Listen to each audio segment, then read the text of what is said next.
Vanderbilt 84, Auburn 76. This was a game that was heavily controlled by Vanderbilt from the opening tip to the final buzzer.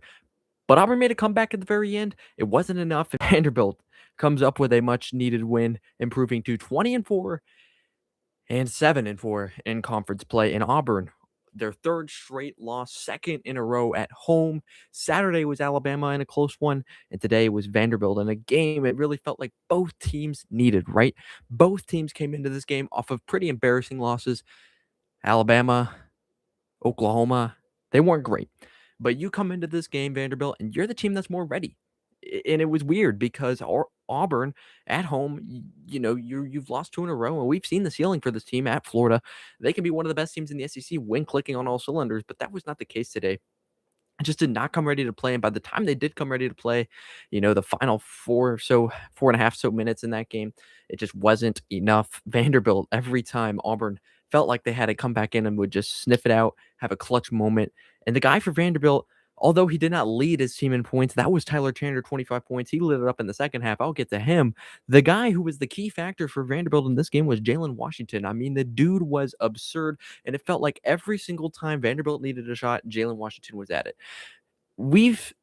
I've said throughout this whole year, I feel like Vanderbilt's a little one-dimensional, right? It feels like they need to be making threes and clicking on all cylinders on offense with their guards, Tyler Nickel, Tyler Tanner, Duke Miles, now he's hurt, but for them to, I said that just, their guards need to be clicking for them to win games. They proved me wrong these last few games, right? This game, Vanderbilt won because of their bigs, the way they played, whether it was McLaughlin, whether it was Washington, whether it was Okereke, the guys really just, played with a presence that they are going to get to the hoop and that they can shoot the three as well. So Vanderbilt, what they've shown me these last couple games, and especially today, is that they're multifaceted. They can win in a lot of ways. And that is the recipe for a team that can go deep in March. The things I've seen from Vanderbilt these last few games, I thought they were good. And I was the first one to say that when they were going undefeated. I said, this team isn't just one of those teams that needs to be brought down to earth a little bit. This team is legit, but I still had my skepticism. I didn't know if they were built to go deep in March, and we still don't fully know because there's so many unpredictable factors in March. But we know last year that it just wasn't a team that could go deep in March. I think this team is. This team, when injuries riddle them, they've gotten better. But while I think Duke Miles was the key factor to this team, and he still is, this team's gotten better. This team can win in multiple ways. Their defense is playing better. Holding Auburn to 76 points, that's pretty good. Tyler Tanner, even when he's not on in the first half like he wasn't today, Vanderbilt was dominating. And in fact, they were dominating more in the first half than they were in the second half. So that shows you that they don't need Tyler Tanner to go off every game to win games. And that is huge. That is absolutely huge. That's what you look for in a good team, is that when your best player's not clicking all the way, you don't need him to win games. Not saying Tyler Tanner isn't the key to this team being successful. He most definitely is. But there's other ways to win for Vanderbilt, and they showed that today. The guy we really need to talk about, though, is McLaughlin. He's the key factor for this Vanderbilt team, and he fouled out with 5 minutes to go, and we saw what that led to in Vanderbilt with the Auburn to comeback there, right?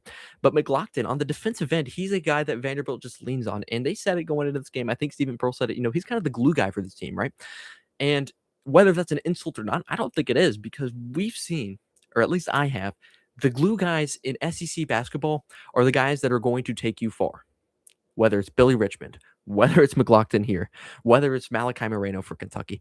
These guys, they're trickled throughout the SEC, and they are what are going to lead teams, if they go far, to go far.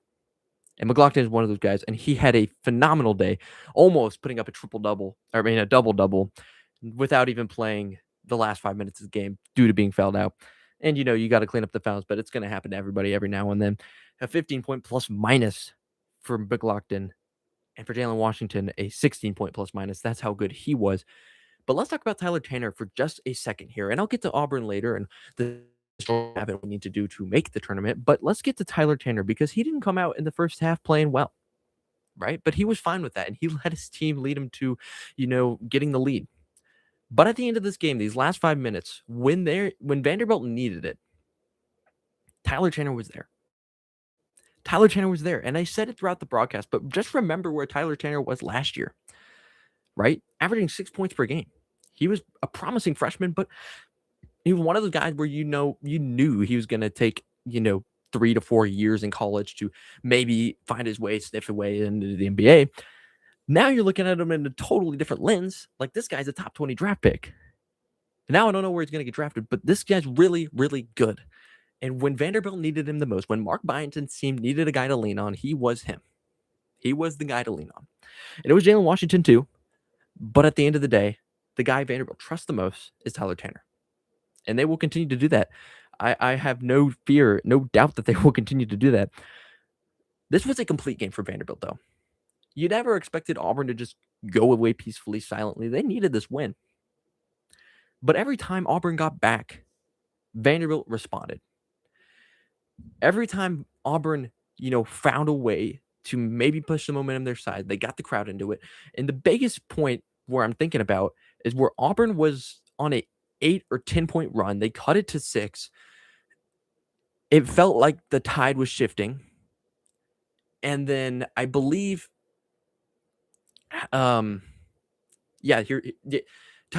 Nichols shoots a 3 at the buzzer beater of the shot clock. He misses it, and then either Okereke or Washington gets the rebound and puts it in.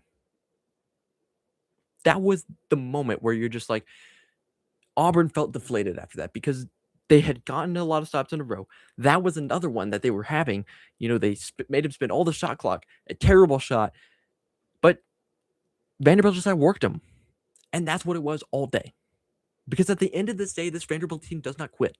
And they have had their fair share of low points this game. Remember that game against Arkansas where they got absolutely destroyed.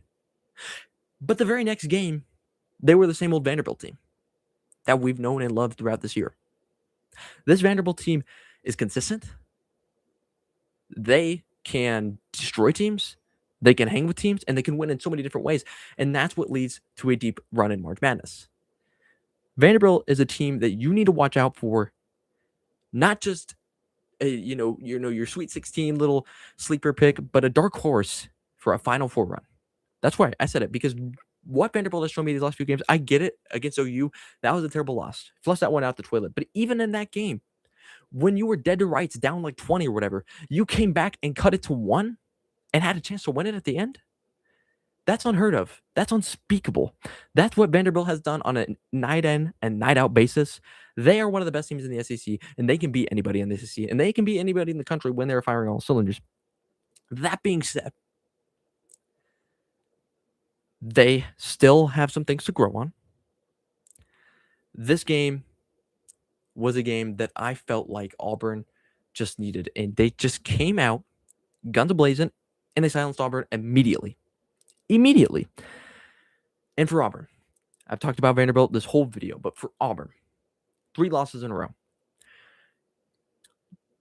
Rewind 2 weeks ago or whatever it was, you went to Florida, the best team in the SEC, I think, unanimously. I think we all know that, and they still are. And you handled them. And people are saying, oh, okay, watch out for Auburn.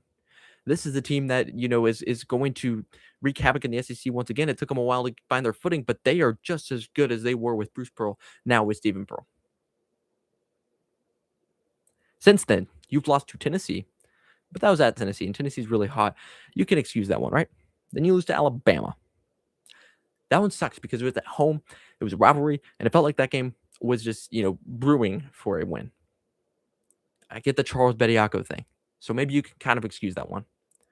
But then a Tuesday night game after 2 back-to-back losses, if that doesn't fire you up, what will? And you're going against Vanderbilt, a good team, a great chance to boost your tournament hopes, to boost your seeding, whatever it is, and you come out flat. And that's unacceptable if I'm an Auburn fan. That's unacceptable from Stephen Pearl. Now, I'm not going to go here and say that Stephen Pearl should be fired or that he's not the answer, because I have seen sparks from him. I've seen sparks from this Auburn team, but the performance today, especially in the first half, was just unacceptable. And while they did kind of, make that comeback at the end, we just saw that they were out of gas. They had to expend so much energy to even make that comeback that at the end of the day, it wasn't enough. This is an Auburn team we know can be elite, and that's what makes it so much more painful for Auburn fans when you fall short again and again. Genuinely. Because, this is a team that we have seen be elite.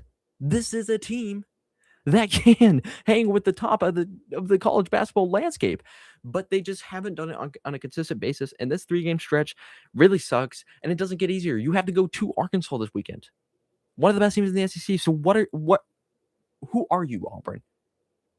Who are you? Are you a team that can play that type of way that you did against Florida, that you did against Arkansas in the first matchup? Or are you a team who's inconsistent, starts out slow, and doesn't have a guy that they can just absolutely lean on? I did like the performance of Todd Pettiford. He played much better today. He's been way more consistent. He's been a great player for Auburn recently. Keyshawn Hall didn't have the greatest game, though. But you can't lean on two guys, Auburn. Like, who is it gonna be? Who is it gonna be? And the technical foul on Bruce or Stephen Pearl, I didn't really see it. But at Stephen Pearl, you can't take any chances at that point in the game. That was kind of the killer. I said that rebound shot in at the end of the buzzer was the killer. It was. But right after that, you get the technical foul as well. You can't be having that as an SEC coach, and I get it's year one, but man, oh man, where does Auburn go if you don't make the tournament this year? It's a topic for another day, but just interesting to think about. But the story's on Vanderbilt, an absolutely phenomenal win, number 19 ranked. We don't talk about them enough, to be honest. 20-4. I get, all the skepticism for Vanderbilt, but when it's time to deliver, they deliver. That Kentucky win, this win, they find a way. And that's what's going to lead Vanderbilt to high places this season. Thank you so much for watching. Please like, comment, and subscribe for all your best college basketball, football, and baseball content for the SEC. This is Random SEC. Thank you so much for watching, and see ya.